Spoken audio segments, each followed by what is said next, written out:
ফের Thailand Cambodia সীমান্তে সংঘাত, নিহত ৫। সংযমের আহ্বান মালয়েশিয়ার, নেপথ্যে জটিল ভূ রাজনৈতিক সমীকরণ বলছেন বিশেষজ্ঞরা। ট্রাম্পের নতুন নিরাপত্তা কৌশলে রাশিয়ার স্বস্তি, নাখোশ ইউরোপ। ইউক্রেনের সহায়তা বন্ধের ইঙ্গিত ট্রাম্প জুনিয়রের। সিরিয়ায় আসাদ পতনের ১ বছর, মুক্তির স্বস্তিতেও কাটেনি অর্থনৈতিক ও সাম্প্রদায়িক সংকট। ঘুরে দাঁড়াতে চায় বাসিন্দারা। স্বাগত গ্লোবাল টাইমে। বিশ্বের নানা প্রান্তের খবর নিয়ে আপনাদের সাথে আছি আমি জান্নাতুল সাদিয়া। দেখছিলেন শিরোনামগুলো। ফের সীমান্ত সংঘাতে জড়ালো থাইল্যান্ড কম্বোডিয়া। এতে প্রাণ গেছে একজন থাই সেনা ও ৪ বেসামরিক নাগরিকের। আহত হয়েছেন বেশ কয়েকজন। জবাবে বিমান হামলা চালায় থাইল্যান্ড। নিরাপত্তার শঙ্কায় কম্বোডিয়ার সীমান্ত থেকে সরিয়ে নেওয়া হয়েছে ৩৫,০০০ মানুষকে। এ ঘটনায় পরস্পরকে দুষছে ব্যাংকক ও নমপেন। এদিকে উভয় পক্ষকে সংযমের আহ্বান জানিয়েছে মালয়েশিয়া। বিশেষজ্ঞরা বলছেন, সীমান্ত বিরোধের পেছনে রয়েছে জটিল ভূ রাজনৈতিক সমীকরণ।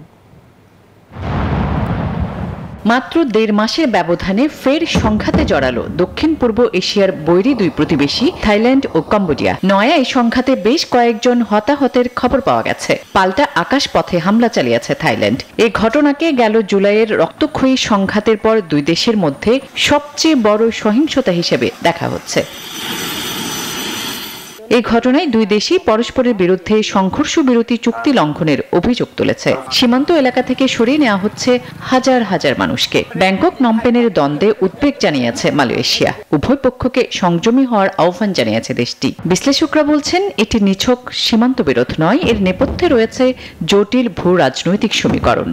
নয়া এই সংঘাতে এটা স্পষ্ট যে থাইল্যান্ড কম্বোডিয়ার মধ্যকার যুদ্ধবিরতি কার্যত শেষ হয়ে গেছে। সংঘাত আরো বিস্তৃত হওয়ার শঙ্কাও রয়েছে, কারণ এটা শুধু সীমান্ত বিরোধ নয়, এর পেছনে রয়েছে জটিল ভূ রাজনৈতিক সমীকরণ। গেল অক্টোবরে মালয়েশিয়ার প্রধানমন্ত্রী আনোয়ার ইব্রাহিম ও মার্কিন প্রেসিডেন্ট ডোনাল্ড ট্রাম্পের মধ্যস্থতায় শান্তি চুক্তিতে স্বাক্ষর করে দুই দেশ। আসমাতুলি, নিউজ 24। যুক্তরাষ্ট্রের প্রকাশিত নতুন নিরাপত্তা কৌশলকে স্বাগত জানিয়েছে ক্রেমলিন। ৩৩ পৃষ্ঠার এই নথিতে রাশিয়ার দৃষ্টিভঙ্গির প্রতিফলন দেখছে মস্কো, যা শীতল যুদ্ধের পর বিরল ঘটনা। তবে ইউরোপ সভ্যতার বিলুপ্তির মুখে যুক্তরাষ্ট্রের এমন মন্তব্যে ক্ষুব্ধ ইইউ। এদিকে ইউক্রেনকে সহায়তা বন্ধের ইঙ্গিত দিয়েছেন ট্রাম্প পুত্র ডোনাল্ড ট্রাম্প জুনিয়র। কিয়েভের দুর্নীতি নিয়ে প্রশ্ন তুলে তিনি বলছেন, ক্ষমতায় টিকে থাকতেই যুদ্ধ দীর্ঘায়িত করছেন জেলেনস্কি। যুক্তরাষ্ট্রের নতুন নিরাপত্তা কৌশলকে নিজেদের বড় জয় হিসেবে দেখছে রাশিয়া। নথিতে মস্কোকে আর সরাসরি হুমকি হিসেবে দেখা হয়নি, বরং জোর দেয়া হয়েছে কৌশলগত স্থিতিশীলতা ফেরানোর উপর। ক্রেমলিন বলছে, এই পরিবর্তন তাদের চাওয়ার সঙ্গে অনেকটাই মিলে যায়। একে ইতিবাচক পদক্ষেপ হিসেবেও দেখা হচ্ছে। নথিতে সংঘাতের বদলে সংলাপ ও সুসম্পর্ক তৈরির কথা বলায় সন্তুষ্ট তারা। আমরা যে পরিবর্তনগুলো দেখছি তা বহুলাংশে আমাদের দৃষ্টিভঙ্গির সঙ্গেই মিলে যায়। আশা করছি এটি ইউক্রেনের শান্তিপূর্ণ সমাধানের পথ খোঁজার ক্ষেত্রে অত্যন্ত গঠনমূলক যৌথ কাজের নিশ্চয়তা দেবে। উল্টো চিত্র ইউরোপে। ট্রাম্প প্রশাসনের এমন অবস্থানে নাখোশ ইইউ নেতারা। নথিতে বলা হয়েছে, ইউরোপ সভ্যতার বিলুপ্তির মুখে এবং আগামী ২০ বছরে মহাদেশটি অচেনা হয়ে যাবে। এমন মন্তব্যের কড়া সমালোচনা করছেন বিশ্লেষকরা। এরই মধ্যে কাতারে এক সম্মেলনে রোববার ট্রাম্প পুত্র ডোনাল্ড ট্রাম্প জুনিয়র সাফ জানিয়েছেন, কিয়েভকে সহায়তা করা থেকে সরে আসতে পারে তার বাবা।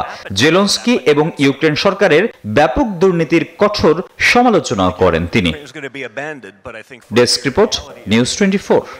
নাইজেরিয়ার উত্তরাঞ্চলের নাইজার প্রদেশে গত মাসে অপহৃত ১০০ জন স্কুল শিক্ষার্থীকে মুক্ত করতে সক্ষম হয়েছে দেশটির সরকার।